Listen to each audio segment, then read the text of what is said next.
Hi, Bes! Mahilig ka din ba sa Thai food?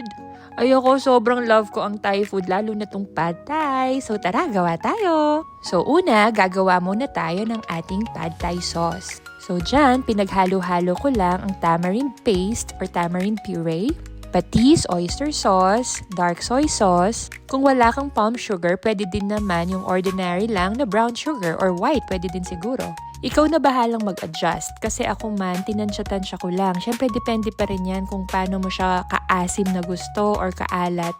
Ang sa akin lang, dahil nga medyo madami tayong patis, huwag kang matakot ha kasi magbabalance out talaga yan lahat.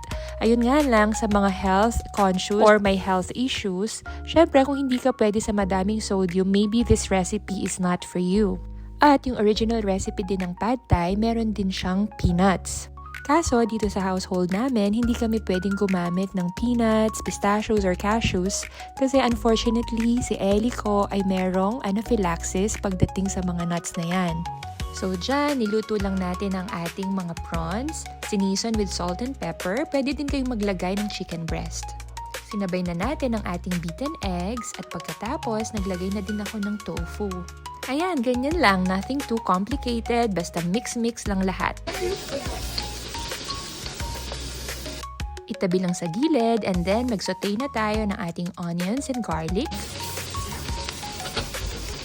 At isinunod ko na ang ating Pad Thai noodles na sinok ko muna ng mga 8 to 10 minutes sa hot water. And then, ilagay na natin ang ating sauce na nagawa kanina. Diyan pala, gumawa pa ako ng isa pang batch ng ganon kasi parang natabangan pa ako na pasobra ata ang aking noodles. Ganyan lang, ihalo lang natin ng mabuti nang ma-distribute ng maayos yung sauce at bahala ka na din talagang mag-adjust. Kung gusto mo ng medyo maasim, maalat, ikaw na bahala. Isunod na natin ang ating bean sprouts and spring onions. And that's it! Diba? Super dali lang talaga. Hi, Bes! Luto na ang ating Pad Thai. Siyempre, masarap yan kung may konting lime. Siyempre, sasabihin ko masarap.